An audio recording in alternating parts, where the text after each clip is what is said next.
वीर्यं करवावहै तेजस्विनावधीतमस्तु मा विद्विषावहै। ओम शांति शांति शांति। शंकरं शंकराचार्यं केशवं बादरायणं सूत्रभाष्यकृतौ वन्दे भगवन्तौ पुनः पुनः। ईश्वरो गुरुरात्मेति मूर्तिभेदविभागिनी व्योमवद्व्याप्तदेहाय दक्षिणामूर्तये नमः। अखण्डमण्डलाकारं व्याप्तं येन चराचरं तत्पदं दर्शितं येन तस्मै श्रीगुरुवे नमः। अज्ञानतिमिरान्धस्य ज्ञानाञ्जनशलाकया चक्षुरुन्मीलितं येन तस्मै श्रीगुरुवे नमः। गुरुर्ब्रह्मा गुरुर्विष्णु गुरुर्देवो महेश्वरः गुरुसाक्षात् परं ब्रह्म तस्मै श्रीगुरुवे नमः। त्वमेव माता च पिता त्वमेव बन्धो च सखा त्वमेव विद्या द्रविणं त्वमेव सर्वं मम देव। अनंत श्री विभूषित श्री गजाराट पंचायती महानिर्वाणी अखाड़ा के वरिष्ठ श्रोत्रिय ब्रह्मनिष्ठ महामंडलेश्वर एवं उत्तर प्रदेश समाज के अध्यक्ष श्री सदगुरुदेव भगवान के चरणों में कोटि शरण। यहाँ के दृष्टादेव ब्रह्मचारी श्री कृष्ण चैतन्य जी के अंतःकरण में विराजमान आत्मस्वरूप परमात्मा को नमन करते हुए हम सर्व वेदांत सिद्धांत सार संग्रह जो कि आदिगुरु शंकराचार्य जी के द्वारा विरचित है उस पर हम विचार कर रहे हैं कि कामना क्या है, किस प्रकार से हमारे अंदर प्रवेश करती है, और आज ये विचार करेंगे किस प्रकार से इसका हम अपने अंदर से पूर्ण रूप से उन्मूलन कर सकते हैं, यानी किस प्रकार से हम कामना पर विजय प्राप्त कर सकते हैं। तो 60वें श्लोक अब में 60वां होगा, 60वां होगा 61 होगा 60 होगा पढ़ते हैं। तेनैव सर्वजन्तूनां कामना बलवत्तरा जीयत्यपि च देहे अस्मिन् जीर्यत्यपि च देहे अस्मिन् कामना नैव जीर्यते तेनैव सर्वजन्तूनां कामना बलवत्तरा जीर्यत्यपि च देहे अस्मिन् कामना नैव जीर्यते। देखिए, तेनैव सर्वजन्तूनां, सभी प्राणियों में, सभी जंतु मतलब जंतु का मतलब यहाँ पर सभी प्राणियों के लिए बात की रही है। पुरुष हम लोग भी जंतु ही हैं, देवताओं के जंतु हैं। तो सर्व जंतूनां तेन एव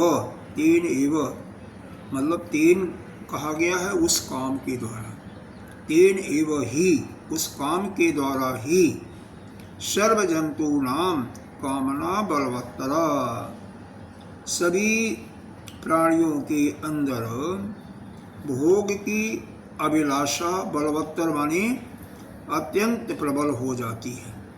तेन एव सर्व जंतूनां, तेन माने उस काम के द्वारा, क्योंकि पीछे जो है काम की बात हो रही है, तो उस काम के द्वारा ही सर्व जंतूनां सभी प्राणियों के अंदर यह कामना मतलब भोग, किसी वस्तु की भोग करने की प्रवृत्ति जो है वह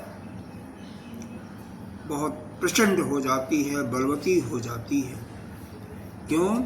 जीर्यत्यपि च देहे अस्मिन्, यह जो देह है हमारा क्षीण होता रहता है, कामना नहीं जीर्यति, लेकिन यह भोग प्रवृत्ति जो है, भोग की आकांक्षा जो है, इच्छा है, उसमें कोई किसी प्रकार का क्षरण नहीं होता।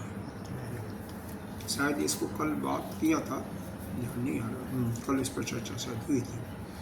तेन एव सर्वजंतूनां कामना बलवत्तर, उस काम के द्वारा ही सभी प्राणी भोग वस्तुओं में उनकी प्रवृत्ति जो है वो बलवती हो जाती है, यानी श्रेष्ठ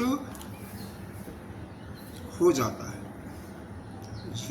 जीवत्यापि च देहस्मिन्, यह देह तो क्षीण होता रहता है, लेकिन वह कामना जो है यानी काम की प्रवृत्ति या वस्तुओं के भोग की प्रवृत्ति वह क्षीण नहीं होती। इसका मतलब अंतिम समय में शरीर में भोगने की शक्ति नहीं है, लेकिन इच्छा जो है वो अपनी तो होती है। चाहे हम शरीर में पचा पावें ना पचा पावें, खाने की शक्ति वही बनी रहती है। वही यहाँ पर पीछे तो बात हो रही थी ऋतिक क्रीड़ा की, तो सारी भोग की कामनाएं, शब्द स्पर्श रूप रसगंध, सब इसमें किसी प्रकार का क्षरण नहीं होता, किसी प्रकार का हरण नहीं होता, या किसी प्रकार की इसमें कमी नहीं होती। यही यहाँ पर बताया जा रहा है। और कोई भी प्राणी हो, ब्रह्मा से लेकर चींटी से लेकर के ब्रह्मा पर्यंत तक, सभी के अंदर यह भोग की प्रवृत्ति इस काम के द्वारा ही बलवती होती है। इसी के द्वारा प्रचंड इसका वेग होता है, क्योंकि यह शरीर के क्षीण होने पर भी इसका क्षरण नहीं होता, इसका कोई क्षरण नहीं होता। देखो कामना है क्या, हम जब असत वस्तु को सत जान लेते हैं, है वस्तु वास्तव में है नहीं, लेकिन उसको सत्य के रूप में स्वीकार कर लेते हैं। हमें वास्तव में दूसरा चीज़ है, हमें वहाँ पर सुख नहीं मिलता है, क्षणिक सुख मिलने वाला है, लेकिन उसको हमें समझ लेते हैं कि हमारे लिए यह सुख सुखदायी यही है। तीसरा चीज़, उसमें अनित्यता के बजाय जो है नित्यता का हमें भ्रम हो जाता है। संसार के जितने भी वस्तुएं हैं, जितने भी भोग वस्तु हैं या कोई भी चीज़ें हैं, वो सब अनित्य हैं, आज हैं कल नहीं रहेंगे, लेकिन उसमें हमें नित्यता का भाव आ जाता है कि यह नित्य है।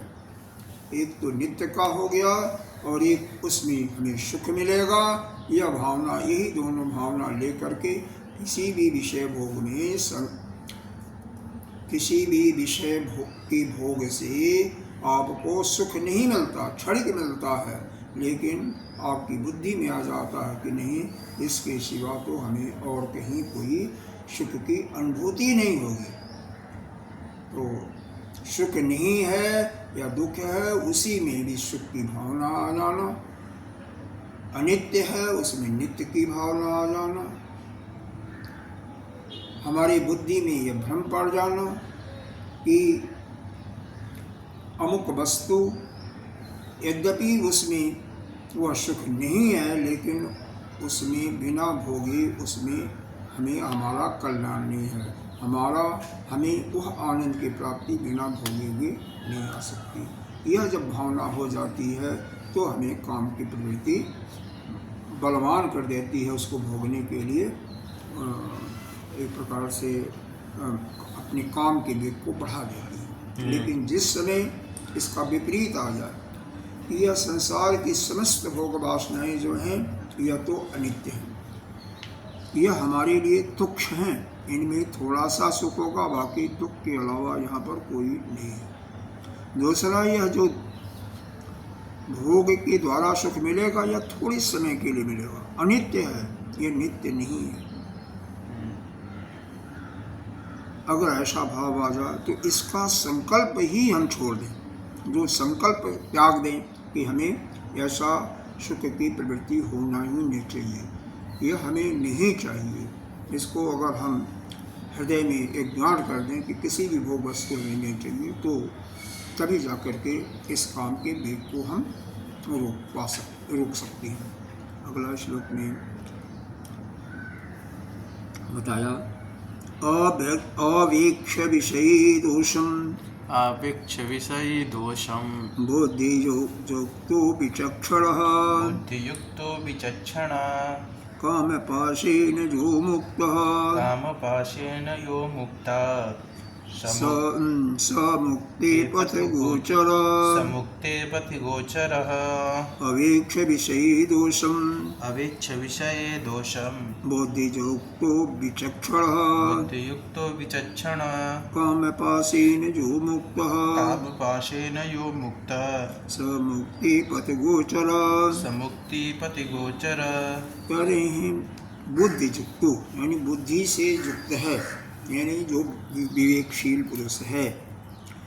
तो विचक्षण और इसका नित्य प्रति विचार करता हुआ जितने भी भोग पदार्थ हैं, अवेक्ष, अवेक्ष का मतलब होता है इन पर विचार करना, इनके दोषों को देखना। अवेक्ष विचार करना, क्या दोषम, इस कोई भी भोग वस्तु है उसके दोषों का विचार जब करते हैं। जो विवेकशील पुरुष हैं, विचारवान पुरुष हैं, वह जब किसी भी भोग्य पदार्थ का नित्य अनवरत उसके दोष का चिंतन करते रहते हैं, तो काम पासेन जो मुक्त, वो इस काम का जो पास है, काम का जो फंदा लगा हुआ है, काम के द्वारा जो उनमें पैरों में बेड़ी लगी हुई है, उससे वह मुक्त हो जाते हैं। स मुक्ति पथ गोचरः, और वही पुरुष जो है मुक्ति के मार्ग में फिर आगे बढ़ते हैं। मतलब मुक्त वही पुरुष मुक्त हो सकता है जो कि नित्य प्रति विवेक के द्वारा हर एक पदार्थों के जो भोग वस्तुएं हैं उनके विषयों के दोषों को देखता है कि विषय कौन सा विषय है, उसमें सुख तो है लेकिन दुख दोष क्या है, दोषों पर चिंतन करते जाए। एक आया नहीं है गीता जी में 13वें अध्याय में आया है ना,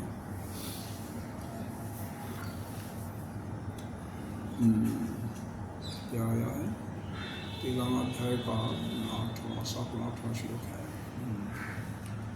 इंद्रियार्थेषु वैराग्यम अहंकारेव च जन्म मृत्यु जरा व्याधि दुख दोष अनुदर्शितम।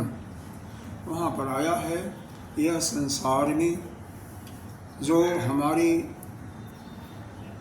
इस शरीर के जो पंचभौतिक शरीर है, इसमें जरा बुढ़ापा आता है, जरा जन्म होता है, जरा होता, बुढ़ा होता है, व्याधि होता है, और नाना प्रकार के इसमें समस्याएं हैं। उन दोषों को अनवरत लगातार यदि हम देखते रहें, अहंकार विमूलात्मा इंद्रियार्थेषु वैराग्यम, इंद्रियों में वैराग करके अहंकार को भी एक साइड में करके हमें क्या करना चाहिए, अगर अपना कल्याण करना है तो यह हमेशा चिंतन करना चाहिए कि इस शरीर में यह जो 6 प्रकार के दोष हैं एक प्रकार से आया है, फिर इसमें अस्ति भांति सुप्रतीति हो रही है, जायते वर्धते फिर बढ़ेगा, अस्ति जायते वर्धते फिर अपरिणीयते, उसमें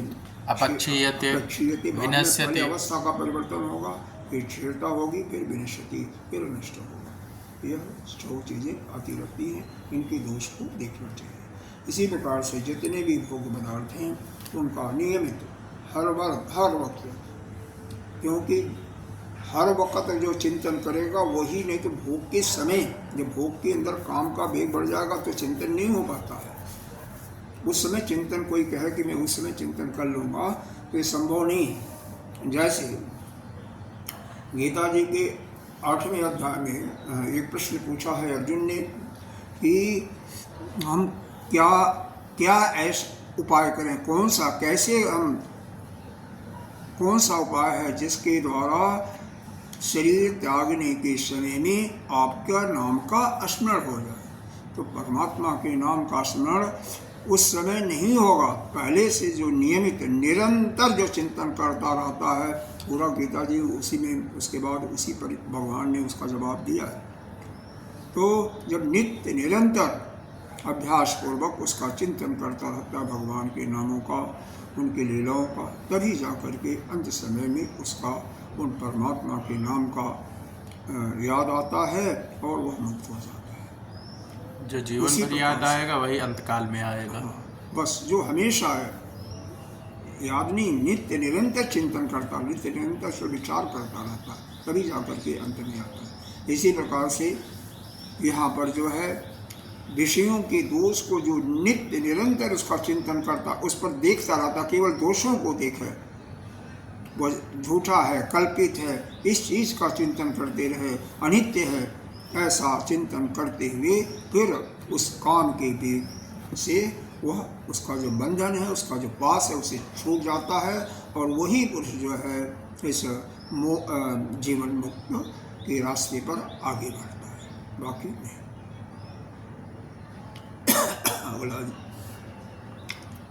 कामस्य बीजगोपायम् कामस्य बीजगोपायं सूक्ष्मं वक्ष्याम्यहं सताम् सूक्ष्मं वक्ष्याम्यहं सतां संकल्पस्य परित्याग संकल्पस्य परित्याग उपायः सुलभो मतः उपायः सुलभो मतः कामस्य बीजगोपायम् कामस्य बीजयोपायं सूक्ष्मं वक्ष्याम्यहं सताम्। सूक्ष्मं वक्ष्याम्यहं सतां। देखिए इसमें क्या बता रहे हैं, काम पर जो विजय प्राप्त करना चाहते हैं, उपाय क्या है, सूक्ष्म उपाय क्या है, मैं उसको आपको बताने जा रहा हूँ। वक्ष्याम किसके लिए, सताम,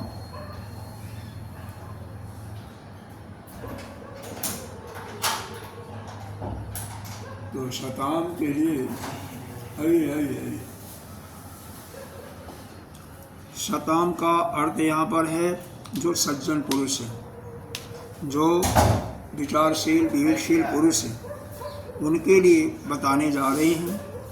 कामस्य बीजगोपायम सूक्ष्म वक्ष्याम अहम सताम। तो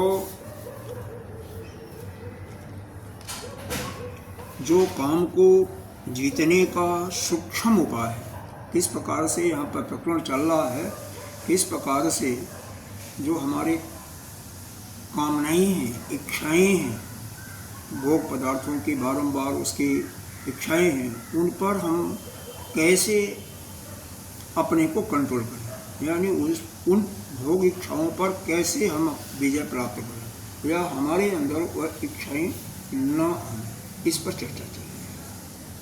तो भाष्यकार भगवान आदि गुरु शंकराचार्य जी बता रहे हैं, मैं ऐसे जो सताम पुरुष हैं, जो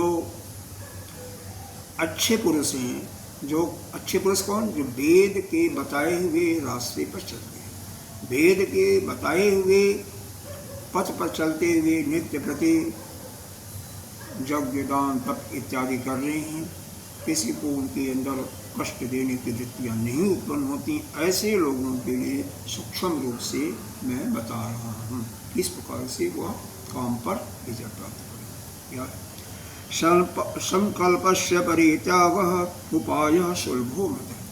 कह रहे हैं मेरे मत में, मेरे विचार से संकल्प का त्याग करना ही सबसे श्रेष्ठ और आसान मत है। संकल्प क्या, जैसे मान लो हमें रसगुल्ला खाने का मन हो, तो यह जो हमारे अंदर ये भाव आया संकल्प कि हमें रसगुल्ला खाना है, इसी का त्याग करना। कोई भी किसी प्रकार का भोग हो, पीछे चल रहा था विशेष करके रति क्रीड़ा का, पति पत्नी के सुख का, और यहाँ पर फिर सारे भोगों को ले लिया, तो उसका जो हमारे अंदर विचार आया संकल्प, वहीं पर उसको खत्म करना है। अगर संकल्प कुछ देर तक रहा गया तो उसके आप वशीभूत हो जाएंगे। उदाहरण के लिए दृष्टांत देते हैं गीता जी का शायद 62 नंबर श्लोक है, 62-63 दूसरे ध्यायतो विषयान पुंसः संगस्ते उपजायते संग संजायते काम कामात् क्रोधो अभिजायते। क्रोधादि भवत सम्मोह सम्मोहात् अस्मृति विभ्रम अस्मृति भ्रंशात् बुद्धिनाश बुद्धिनाशेन प्रलयस्य। अगर हम किसी भी वस्तु का चिंतन करते हैं, ध्यायतो उसका ध्यान करते हैं, वैसे वृत्तियां हमारे अंदर तो आती रहेंगी, विचार जैसे हर समय आते रहते हैं। ये विचार पर आप रोक नहीं सकती। क्यों? जो पूर्व जन्मों के कर्मों का जैसा भी संस्कार हमारा है वैसे ही विचार आते रहेंगे। तो मान लो कल आपने सोचा कि अमुक कार्य करना है, कैसे करना, तो वही वृत्ति आएगी, कल की भी आएगी, पीछे की भी आएगी, तो वैसा विचार आएगा। अगर उस पर आप ध्यान दिया 10 सेकंड के लिए, 5 सेकंड के लिए, 2 सेकंड के लिए उस पर रुक गए, तो वही कहते हैं ध्यायतो। उस पर आपने ध्यान दिया तो क्या होगा? ध्यायतो विषयान पुरुष, किसी विषय पर, पुरुष माने पुरुष, जो पुरुष किसी विषय पर ध्यान करते हैं या उसको जो विचार आया दोबारा उस पर चिंतन किया तो संगस्तो जायते। तो संग का मतलब होता है आसक्ति, उस विषय के प्रति उनकी आसक्ति या उस विषय के प्रति उनका राग हो जाएगा, मतलब उसको पाने की इच्छा हो जाएगी। और संग संजायते काम, उस संग से, उस राग से क्या होगा? उनके अंदर उसको प्राप्त करने की इच्छा तीव्र हो जाएगी, उसी को कामना करती है। और जब किसी वस्तु के प्राप्त करने की इच्छा हो जाएगी, बढ़ जाएगी, तो उसके लिए आपको कर्म करना पड़ेगा। भाई कोई चीज़ अपने आप को मिलती नहीं, भोजन भी करना होगा तो बनाना तो पड़ेगा। अब बनाया तो भी जाकर के खाना तो पड़ेगा हाथ से। तो बीच में अगर किसी ने बाधा पहुंचाया तो आपको क्रोध आएगा। मान लो काम कर रहे हो उसके लिए या उस काम को भोगने जा रहे हो, लेकिन किसी ने कहा कि यह ठीक नहीं है, तुम गलत काम कर रहे हो, हाँ, इससे तुम्हारा बहुत नुकसान होगा, तो आपको क्रोध आएगा। उस समय उस पर क्रोध आएगा, बेशक आपके लिए वो अच्छा कह रहा हो। अगर मान लो क्रोध, उसने आपको बाधा किसी नहीं पहुंचाया, उसको भोग लिया, तो फिर बारंबार उसको भोगने की इच्छा करेगी, बारंबार भोगोगे तो उस पर लोभ आ जाएगा। इस प्रकार से सारे शत्रु वहीं से पैदा हो जाते हैं। कामात क्रोध हो जाते, क्रोध से मूढ़ भावना आ जाती है, मूर्खता आ जाती है, बुद्धि नष्ट सा हो जाता है। मूर्खता से कोई भी कामी व्यक्ति है तो उसकी बुद्धि उस समय नष्ट हो जाती है जिस समय भोग में उसकी प्रवृत्ति बढ़ जाती है, चाहे वो शराब पीने का आदत हो, चाहे किसी प्रकार की लत है। तो कामाद क्रोध जाते, क्रोधाति, और उससे जो है स्मृति जो है याददाश्त भी आपकी नाश हो जाता है। स्मृति नाशी फिर प्रलयति, और उसके बाद जब बुद्धि नष्ट हो जाती है तो आप नीचे गिर जाते हो। प्राण निकलना नहीं है, मतलब आप नीचे गिर जाते हो, आप पतन के रास्ते पर चलते हो। तो इसका मतलब यह है, कोई मन में अगर संकल्प आता है, यानी किसी भी वस्तु को भोगने का मन की इच्छा आया, तो उस पर हमें ध्यान नहीं देना। उस संकल्प को वहीं पर समाप्त यदि हम कर देते हैं तो उस वस्तु के जो भोग की कामना है, प्रचंड जो वेग आता है, उससे हम बच जाएंगे।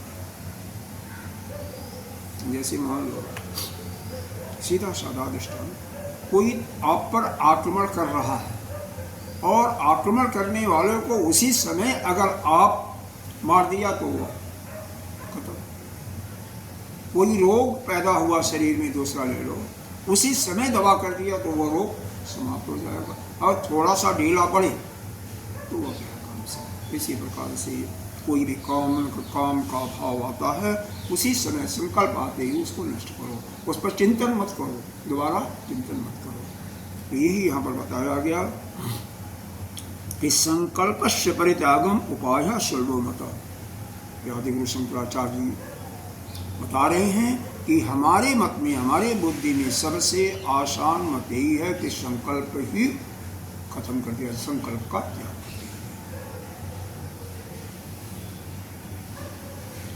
क्यों? आगे इसमें और कारण बता रहे हैं श्रुते दिष्टेऽपि वा भोगे यस्मिन् कस्मिंश्च वस्तुनि समीचीनत्वधीत्यागः कामो नोदेति कश्चित्।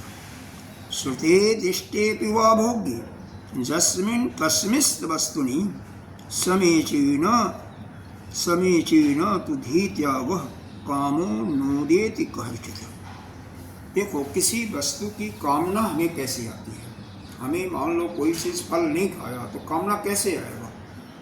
या तो सुन करके, भाई कोई बताया कि अमुक फल यहाँ पर मिलता है, बहुत मीठा है, बहुत अच्छा है, या स्वास्थ्य के लिए बहुत सुंदर है, तो सुन करके आया, या दृष्टवा देख करके आया। तो सुन करके या देख करके वह भोगी, या आपने किसी समय उसको भोगा होगा, उसको खाया होगा। तो किसी वस्तु की कामना, किसी वस्तु को भोगे की कामना या तो परोक्ष रूप से या परोक्ष रूप से, यानी आपने सुना या देखा या कभी भोगा था, तो उसी के कारण उस वस्तु के भोगने की कामना हमारे पास आती है। समीचीन त्वधिया त्याग कामो, यहाँ पर वह तो है, ठीक है, आ गया, लेकिन वह जो उस वस्तु के भोग में समाचीन का मतलब होता है शोभनत्व बुद्धि, यानी उस वस्तु को भोगने में जो हमें सुख मिलता है या सुख मिले। अगर आपने सुना तो यह भी मालूम हुआ होगा, उसने बोला होगा कि इसे बहुत यह मीठा है, उसका गुण बताया होगा, देखा होगा तो भी देखने में वह अच्छा मीठा सा अच्छा देखने में अच्छा दिखाई होगा, भोगा होगा तो आपको सुख मिला होगा या दुख मिला होगा। तो वह जो सवनत बुद्धि, यानी उस वस्तु के विषय में जो थोड़ा सा सुख दिखाई दे रहा है, जो अच्छाई दिखाई दे रहा है, उसी को त्याग देना, उसी को त्याग। यानी संसार में जितने भी भोग के पदार्थ हैं, एक भोजन या शब्द से लेकर के स्पर्श गंध तक जितने भी हैं, चाहे शब्द का हो, अच्छे अच्छे फिल्मी गाना का या किसी चीज़ का है, दृष्टि का सुंदर सुंदर फूल, सुंदर स्त्री पुरुष इत्यादि, रचना का, खाने पीने की चीज़ें, स्पर्श का या गंध का। तो हर एक के से जो सुना या जो देखा या भोगा, तो इनके माध्यम से, इनके कारण से जो उस विषय में जो सुख की प्राप्ति का आपको बोध हुआ है, उसी को त्याग देना। जो हमारे अंदर ये भाव आ गया, कैसे हमें अच्छा लगता है, उसी को समाप्त कर देना। क्योंकि किसी भी भोग में, किसी वस्तु के भोग में वास्तव में सुख नहीं है, आनंद नहीं है, वह तो क्षणिक आनंद है, उसमें दुख ही दुख है। तो उससे सुख मिलेगा, इस बुद्धि को त्याग देना। तभी जाकर के कहते हैं कामो नोदेति कश्चित्। तो किसी समय उस साधक के अंदर वह काम उदय नहीं होगा, वहीं पर जल जाएगा। और किसी को जब जड़ से ही समाप्त कर दोगे, जब आपके अंदर उसके प्रति अच्छेपन का भाव ही नहीं आएगा, तो आपके अंदर वह कामना कहाँ से आएगा? तो यहाँ पर जो मेन मुख्य बात यही है कि जो हमारे अंदर संकल्प आता है, किसके अंदर? साधक के लिए, दुष्ट व्यक्तियों के लिए नहीं। जो मोक्ष को प्राप्त करना चाहता है, तो मोक्ष वही प्राप्त कर सकता है जिसके अंदर पूर्ण रूप से वैराग्य होगा। और विशेष करके यहाँ पर रति प्रेम के लिए विशेष रूप से कुठाराघात किया हुआ है। वह जिसके अंदर रति क्रीड़ा में सुख का अनुभव होता है या उसको करता है, वह कभी नहीं यह प्राप्त कर सकता है। उसके अंदर जो है कभी भी मोक्ष की प्राप्ति नहीं हो सकती है। तो कोई भी यहाँ पर इन जनरल लिया गया, कोई भी भोग की वस्तु है उसमें जो सुखत्व बुद्धि है उसका त्याग देना, जिससे वह जो संकल्प मन में आया उसी को आगे बढ़ने मत दो, संकल्प को ही त्याग दो, क्योंकि उसके दोष को देखो। इस संसार में कोई वस्तु नहीं है जिसमें केवल गुण ही गुण है, दोष भी होते हैं। हर एक वस्तु में गुण है तो दोष है। किसी व्यक्ति में देखो, एक बहुत सुंदर व्यक्ति है लेकिन अंदर हो सकता है उसमें विष, राग भरा है, द्वेष भरा है। अरे चोर है, डाकू है, त्यागने योग्य है, आपका दुश्मन है, आपका बहुत चोरी किया या चुरा ले गया चुपके से, लेकिन उसके अंदर भी तो कोई गुण होगा। उसके प्रति जो द्वेष आपके मन में आया है, ईर्ष्या आया है, उसको त्यागने के लिए उसके अंदर विचार करो कि उसके गुण का याद करो, कितना उसके अंदर एकाग्रता है। उस एकाग्रता के बल पर तो सबको देखते हुए सबके सामने से आपका माल उठा लेगा। तो कंसंट्रेशन उस गुण को देखो। तो इस प्रकार से अच्छा कोई है तो उसकी बुराई को देखो, उसके दोष को देखो, और कोई खराब है तो उसके अच्छाई को देखो। तो इस प्रकार से राग और द्वेष से आप, लेकिन यहाँ पर भोग्य वस्तु है, किसी भी भोग्य वस्तु की आपके अंदर अगर कामना जगी तो देखिए, उसकी दोष को देखिए और दोष पर विचार करते हुए उसका जो संकल्प को ही नष्ट कर दो, तो वह कामना आपको कभी भी नहीं होगी, कामना जड़ से ही समाप्त हो जाएगी। न को अगला देखिए, अभी बहुत ज़्यादा इस पर विचार किया गया है। न कोवपि सम्यक् न कोवपि सम्यक् धिया विनैव, न कोऽपि सम्यक् त्वधिया विनैव, भोग्यं नरः कामयितुं समर्थः, भोग्यं नरः कामयितुं समर्थः, यततः कामजयेक्षु एतान्, यतस्ततः कामजयेच्छुरेताम्, शमत्यबुद्धिं विषये विनिन्यतान्, शमत्यबुद्धिं विषये विहन्यत्यात्, न कोऽपि सम्यक्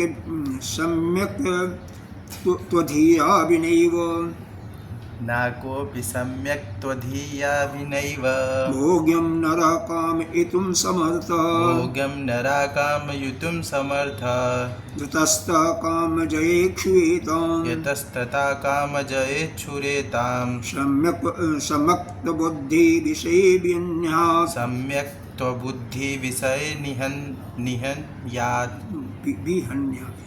विषये निहन्यात्। नहीं लिखा हुआ है, हाँ, यहाँ पर भी लिखा हुआ है, हमारे में नहीं है, एक मिनट, विहन्यात्, उसमें श्लोक गलत लिखे होंगे, इसमें गलत नहीं होंगे। नष्ट करने का उसका भाव होता है ना। न कोऽपि सम्यक् अधीया विनैव, कह रहे हैं कि क्योंकि कोई भी मनुष्य इन भोग पदार्थों को, जो भी भोग्य है, नरः कामयितुं समर्थः, अगर उसमें शोभत्व बुद्धि न देखे, उसमें सुख का अनुभव न करे, कोई भी भोग वस्तु है और उसके मन में अब विचार न आवे कि इस वस्तु के भोगने से हमें सुख की प्राप्ति होगी, तो उसके भोग की कामना उसके अंदर कभी नहीं है। भोग की कामना हमारे अंदर तभी आती है जब उसमें हम शोभनत्व बुद्धि देखते हैं या उसके अंदर कुछ अच्छाइयाँ देखते हैं। अगर अच्छा ही नहीं देखो, उससे कुछ प्राप्ति की इच्छा ही नहीं होगा, तो कैसे आपको उसकी कामना कैसे होगी। मान लो आप कहीं जा रहे हो कोई काम करने के लिए, और वहाँ पर विचार करके देखा कि वहाँ पर जाएंगे, अपने सारे खर्चा को देखा और जो प्रॉफिट मिलेगा, लाभ जो मिलेगा उसको देखा, और विचार करके देखा वहाँ पर तो ले दे के बराबर हो जाएगा या हमें नुकसान ही होगा, तो उस काम को क्यों अपनाओगे। जितने भी कॉन्ट्रैक्ट होते हैं उसमें पहले यही देखना होता है कि कॉन्ट्रैक्ट में हम कितना अमाउंट कोट करें कि हमें जो है कम से कम कुछ प्रॉफिट हो, सब कुछ हो। अगर वहाँ पर निश्चित है कि नहीं यही रेट आपको मिलेगा, तो आपको यह देखना है कि क्या वह कार्य करना हमारे लिए कुछ अपने को मिलेगा नहीं मिलेगा, या केवल समय की बर्बादी होगी। उसी प्रकार से यहाँ देखना है कि जो भोग कोई वस्तु है तो उसमें जो सुख मिलने वाला है जो आपको है, वास्तव में उसी को त्यागना है ना। सुख वास्तव में है ही नहीं, संसार के किसी वस्तु में सुख नहीं है, क्योंकि वह तो वास्तव में सभी ब्रह्म पर अध्यस्त ही हैं। लेकिन वह ज्ञान नहीं आता तो भी ये यहाँ पर यही विचार करना है, यह उस पदार्थ के अंदर जो रमणीयता है, सुख मिलने वाला है, उसको समझ देना। इसमें कुछ भी नहीं सुख है। क्यों? विचार करोगे तो उसके दोष ही दोष रहेंगे। मान लो पीछे बताया गया था, चाहे स्त्री हो पुरुष, उससे विचार करते हो, उससे आपका प्रेम है, तो देखो उसके अंदर यह विचार करो कि किस प्रकार से, अरे वहाँ पर तो बहुत ही दिया हुआ था, मुँह से लार निकलता है, नासिका से कफ निकल रहा है, नेत्र से आंसू आ रहा है, नेत्र से भी मल आता है, कानों से भी मल आता है, हजार रोबे हैं, सबसे पसीना आता है। आजकल देख लो, या गर्मी की चिट्ठी, तुम्हारा कुर्ता भीग गया है। हाँ, सब इसके अलावा मतलब पूरे शरीर से दुर्गंध ही आ रहा। तो जब उसके सुख के बजाय आप उससे परेशानियों का विचरण करोगे, उस पर विचार करोगे, तो उससे आप दूर हट जाओगे, उससे मिल करने की इच्छा नहीं होगी। अरे एक दिन और 2 दिन अगर स्नान नहीं किया तो बदबू आने लगती, मंजन नहीं किया तो बदबू आएगी नहीं आएगी। बड़ी विचित्र बात है, फिर भी जो है लोग ये क्या बताया जाए। तो लेकिन वास्तव में इस शरीर जैसे बिल्डिंग है, बनाई गई है, इसको लीप पोत करके पेंटिंग करके बढ़िया सुंदर दिखाई देगा। वैसे इस शरीर के अंदर क्या है? रस है, रक्त है, मांस है, मज्जा है, हड्डी है, मैदा है, और मल मूत्र कफ वीर, ये सब भरा हुआ, यही सब है। तो भाई मल मूत्र बनाने की तो फैक्ट्री है। तो ऐसा अगर विचार किया जाए तो उसके उस वस्तु के प्रति जो शोभनत बुद्धि आती है होती है, उसके अंदर एक प्रकार से अच्छा बुद्धि होता है कि वो बहुत अच्छी चीज़ है, वह हमारी बुद्धि वहीं पर समाप्त हो जाएगी, वह हमारे अंदर वह विचार समाप्त हो जाएगा। जब वह विचार समाप्त हो जाएगा तो उससे कोई सुख पाने की इच्छा हमारी समाप्त हो जाएगी। तो इसका मतलब हमारा संकल्प वहीं पर समाप्त हो जाएगा। जहाँ से कुछ मिलने वाला नहीं है, केवल गंदी गंध है, तो वहाँ से वह हट जाएगा, हमारी बुद्धि वहाँ से हट जाएगी। ये तो गंदगी ही है, यहाँ कोई सुख की लेश मात्र भी सुख का प्रयोजन नहीं है। तो उस वस्तु के भोग करने की इच्छा के साथ तो भोजन को ले लो। जैसे हमारे कृष्ण जी बहुत सुंदर बने थे, नहीं वास्तविकता है, कोई चीज़ बनाएंगे लेकिन इतना उसको रगड़ देंगे कि उसमें पूरा टेस्ट होगा। अच्छा, अब उसको ठीक है, पेट भरने के लिए तो खाना ही है, लेकिन ये देखो स्वाद के पीछे अगर आपने ज़्यादा खाया तो उसका प्रभाव क्या पड़ेगा? चले जाओगे। हाँ, इन्होंने तो देख भी लिया है पड़ेगा। या तो सबसे बड़ी बात है कि यहाँ पर मल में विशेष करके जो है मैदा की चीज़ें बनी हुई हैं, तली हुई चीज़ें हैं, और जब ज़्यादा इसको भूनोगे तो तला हो जाता है। तो यह बड़ी आंत में वह मल चिपकता है, मैदा तो चिपक जाता है। बड़ी आंत में वह मल सीधे से पेट साफ नहीं होता आपका, वहाँ पर उससे गंध बनेगा, तो उससे वायु होगी, और उस वायु का फल क्या होगा? आपके यहाँ पर आएगा, सिर दर्द होगा, यहाँ पर आएगा तो ऐसा मालूम होगा कि हृदय, हालांकि हृदय आपका ठीक ठाक है, लेकिन ऐसा मालूम होता है। अरे शरीर में आएगा तो शरीर दर्द करेगा, अकड़ेगा, और आलस अलग की जाएगी। तो यह है कि मान ली, तो यह भोग की पदार्थों की वस्तुएं जो अच्छा है उनके दोषों पर पहले विचार करो। तो खाते समय तो विचार नहीं होगा ना, तो नित्य प्रति उनका चिंतन करो।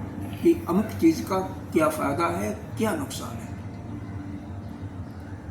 अब वो चिंतन करते करते जब आपके मन में पक्का हो जाएगा कि हमें जितना हमारी इच्छा है उससे कमी खाना है, अमुक पदार्थ नहीं खाना है, अमुक पदार्थ से खाने से हमारे अंदर परेशानियाँ ही बढ़ेंगी, तो फिर आप के अंदर उस वस्तु को पाने की, भोगने की जो इच्छा है वही समाप्त हो जाएगी। जैसे हमारे गुरुदेव को देख लो भैया, एक रोटी या सब्जी खा करके रोटी छोड़ जाते हैं, बाकी सब कुछ छोड़ देते हैं, तो कहते हैं रोटी भी छोड़। तो ऐसा ही कैसे नित्य प्रति विचार करते हुए ही हमें यह लगता संभव कहीं है। भगत वैसे के- यह भोग के पदार्थ हमें लगता है कहीं भगत के यहाँ भोजन पे जाते होंगे तो रोटी खाते होंगे, कोई आश्रम में नहीं। बिना विचार के भी नहीं आएगा, उस समय विचार कोई नहीं आता है। अगर कोई चाहे तो उसी समय हमारे अंदर हम विचार करेंगे तो यह संभव ही नहीं। महाराज जी हम लोग भी रोटी छोड़ देते हैं भैया हमारा सिद्धांत कुछ छोड़ने का नहीं है, अगर भूख रहेगी तो जो कुछ मिलेगा हम खा लेंगे। हाँ, ज़्यादा नहीं खाएंगे, तुम्हारे बंधन में तो आ जाते हैं, कई बार खा लेते हैं, लेकिन उसको हम क्या देंगे। अब ठीक है, जब बहुत क्या कर परेशानी तो करते ही हो कि नहीं खाना ही है तो फिर क्या करें, चाहते एक गिलास पीना ही पड़ता है तो वैसा पहले पीते भी थे, ऐसी बात नहीं है। अब थोड़ा सा मन नहीं करता, कई बार हो जाता है जबरदस्ती। चलिए अगला श्लोक देखिए, कौन सा चल रहा था, हाँ यही ठीक है। तो अगर किसी वस्तु के प्रति शोभनत्व बुद्धि नहीं, यह आया ना, न कोपि शमत्त धीयाम विनय भोग्यम नरः कामयतुम समर्थ, क्योंकि बिना किसी वस्तु के प्रति शोभनत्व बुद्धि यानी उससे सुख की भावना आए तब तक उस वस्तु के भोग की इच्छा होगी नहीं। किसी भी वस्तु को भोगने की हमारी इच्छा तभी आती है जब उसके प्रति हमारी कामना आती है, यानी हमारा संकल्प आ जाता है कि उससे अमुक चीज का लाभ होता है, नहीं तो नहीं आएगा। जतः ततः काम जयेत इच्छेत, और जिनको इस पर विजय प्राप्त करने की इच्छा होती है, जो यह चाहते हैं कि नहीं हम इन पर भोगों पर विजय प्राप्त करेंगे, सम्यक्त बुद्धि विषय हीनताम, वह उस विषय में जो शोभनत्व बुद्धि है, जो अच्छाइयाँ हैं, जो सुख का अनुभव की प्रतीति होती है, उसको नष्ट कर देते हैं, उसको उस पर उसके दोषों को विचार करके अपने मन से निकाल देते हैं। तो उनको नहीं करते हैं तो उसको नाश तभी होगा जड़मूल से, जब उसके अच्छाइयाँ हैं, किसी विषय के भोग, किसी भी वस्तु के भोग से जो सुख केवल मालूम हो रहा है नहीं सुख, क्योंकि हर एक वस्तु का बस अनित्य है, सुख है भी तो थोड़ा सा थोड़े समय के लिए है, बाद में दुख ही दुख है। जब आप खाओगे तो उस समय सुख मिलेगा, किसी वस्तु को भोगेंगे उस समय मिलेगा, बाद में आपका खत्म, आपका नुकसान ही नुकसान है। तो ऐसा आपको सूक्ष्म रूप से विचार करके कि किसी भी भोग वस्तु की अंदर जो रमणीयता है, सुखता है, उस बुद्धि को त्याग देना है, और उसको त्यागने से उस भोग के संकल्प का त्याग हो जाएगा, तो उस वस्तु की भोग से जड़ से कामना आपके अंदर से समाप्त हो जाएगी। क्योंकि आपको तो किसी भोग वस्तु को जड़ से भोग की कामना समाप्त करनी है, तो उसके लिए यही है कि उसके दोषों को नित्य निरंतर चिंतन करते रहो। नित्य एक पीछे का श्लोक एक छूट गया था, कामस्य बीजम संकल्प कामस्य बीजम संकल्पः कामस्य बीजं संकल्पः संकल्पादेव जायते संकल्पादेव जायते बीजे नष्टे अंकुरम इव बीजे नष्टे अंकुरम इव तस्मिन् नष्टे विनश्यति। तस्मिन् नष्टे विनश्यति। देखो, किसी भी कामना का जो बीज क्या है, अभिलाषा है। अभिलाषा का मतलब इच्छा है, इच्छा का दूसरे शब्द में संकल्प है, और संकल्प कैसे आता है, उसमें शोभनत्व बुद्धि देख करके उससे प्राप्त होने वाले सुख को देख करके, इसमें सुख मिलेगा। सुख है नहीं है वह बात अलग है, लेकिन हमें ऐसा प्रतीत हो जाता है कि इस वस्तु को पा जाऊं तो हमें बहुत आनंद आएगा, और वह है नहीं। वास्तव में वो है नहीं। तो कामस्य बीजम संकल्प, कामना का बीज क्या है? केवल संकल्प। मन में यह तीव्र इच्छा आ जाना, वही उस कामना को भोगने की इच्छा होती है, वही उसका बीज है। और जब संकल्प ही, जिसमें आपके अंदर से संकल्प पर विजय प्राप्त कर लेते हो, यानी उन संकल्प को आते ही उसको नष्ट कर देता है, तो उसकी कामना उसी प्रकार से नष्ट हो जाती है जिस प्रकार से कोई बीज है और उसको भून लो, वह नष्ट हो जाता है। तो उसके बीज के अंकुर के नष्ट होने से वह बीज कभी उगता नहीं है। चना है, चना को भून लो, पहले गेहूँ को भून लो, फिर उसको बाद बो तो उसमें अंकुर नहीं आएंगे। उसी प्रकार से यह जो कामना है, तो कामना उस वस्तु को भोगने की जो कामना आपके अंदर आई है, उससे किसके कारण से कामना उत्पन्न हुई है? कुछ अच्छा ही मालूम हुई है, कुछ सुख की अनुभूति मालूम हुई है। तो वह जो सुख के भोगने की, जो सुख प्राप्त करने की जो संकल्प आया, अनुभूति आया, उसी को समाप्त कर दो, क्योंकि उसके दोष को भी देखो। जब दोष को देखोगे तो उसको, वह सुगत बुद्धि, जो अच्छी बुद्धि आई है, उससे सुख मिलेगा, वह नष्ट हो जाएगा। और जब उसका वह संकल्प आपका नष्ट हो जाएगा, तो वह कामना, वह काम का वेग आप पर हावी नहीं होगा, यानी वह काम की भावना आपके अंदर कभी नहीं आएगी। तो यहाँ पर यह 3-4 श्लोकों में यही बताया गया, यह शुरू से लेकर के 62-63 से ही चल रहा है, और यह इसमें 4 चल गया कि किसी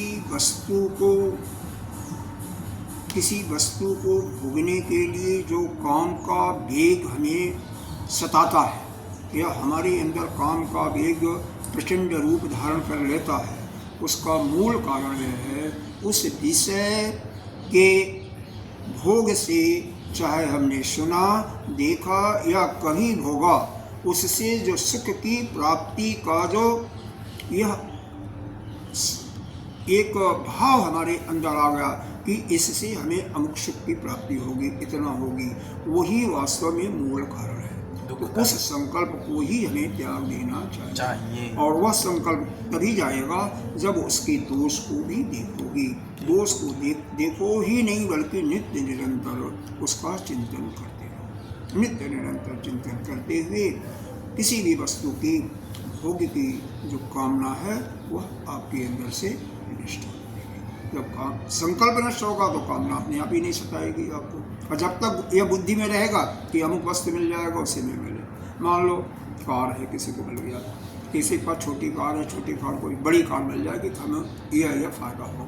और वह बुद्धि के अंदर ना आवे किसी हमें कुछ लाभ होगा, भाई उसके अंदर तो दोष भी तो कुछ होंगे।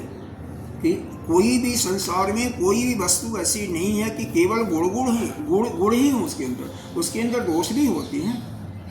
तो जब उनके दोषों को, एक एक दोषों को जब ठीक ठीक विचार करते हैं और उस पर चिंतन करते हैं, तो उस वस्तु के भोगने के कारण से जो सुख मिलता है, वह हमारे अंदर वह बुद्धि समाप्त हो जाती है, यानी उस वस्तु के प्रति सौगनत बुद्धि जो है समाप्त हो जाती है। दोष क्या होता है? जैसे बड़ी कार का क्या होगा, तेल ज़्यादा खाए, एक तरफ अच्छाइयाँ हो गई कि पहले कम माइलेज इसमें कम होगा, इसमें मान लो बड़ी तेज़ भागेगी, जल्दी रेस पकड़ेगा, स्पेशियस होगी, यही तो होगा।